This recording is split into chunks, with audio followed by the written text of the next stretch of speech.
Ladies and gentlemen, honored guests, family members, fellow students, staff, administrators, and teachers, we are finally here, united, smiling, alive, and breathing.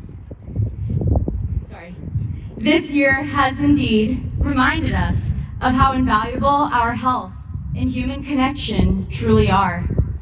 How invaluable it is to have a person seated next to you, that is, with 6 feet in between, for now.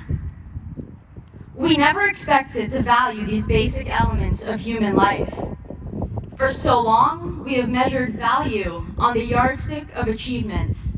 Yes, numbers, grades, test scores, the rank of your college, and with age, money. It's about time that, in such a high-achieving and demand-driven world, that the connotation of the word value shifts. In a community that strives to achieve their expected value, we are constantly graduating beyond our level to the degree that basic human qualities are taken for granted. They go unnoticed as mere breaths of air.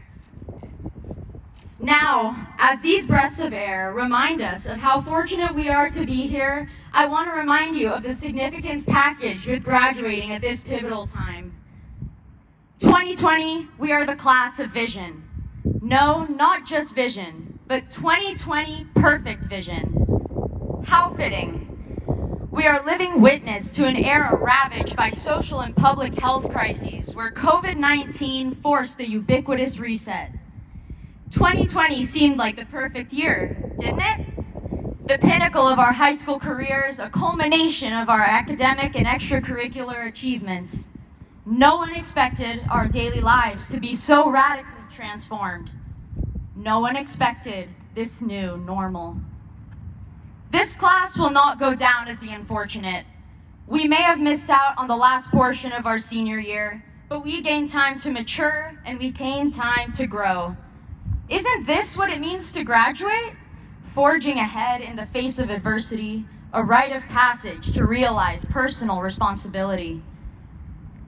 Our diplomas have been burdened with such incredible weight, their holders, us, fully exposed to the stark realities of our world. We now see clearly. Think about it.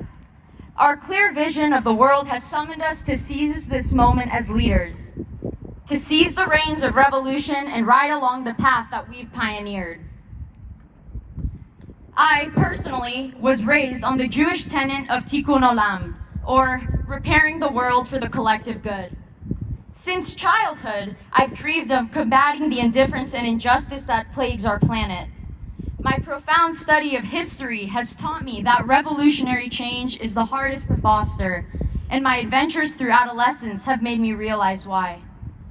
And that's because we keep trying to fit a system founded on expectations. To implement real change, we must follow the advice of the acclaimed entrepreneur, Howard Schultz, Starbucks CEO. He tells us, don't do things the way they've always been done. Don't try to fit the system.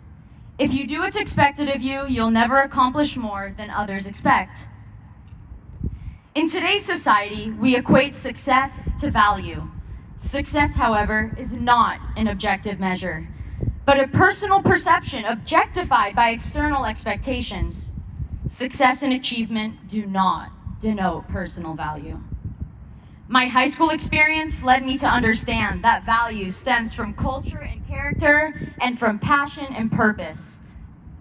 When I'd sink into the chilling waters of self-defeat and anxiety, my mother would always preach to me that liberation comes only when I freed myself from the expectations of others. I was blind then, but now my eyes are wide open. Become aware of your surroundings, see where you stand, and fit your system, not anybody else's. 2020, we certainly don't fit the norm. Our class didn't graduate as expected, but we graduated with more weight than any other. Today, we graduate with broadened perspectives, which endow us with a strength balanced by gallantry and by grace. We transition into this next chapter of our lives with 2020 impeccable vision. So let's use that vision. Let's veer off the path of the expected to accomplish more than the world expects of us. Thank you. Woo!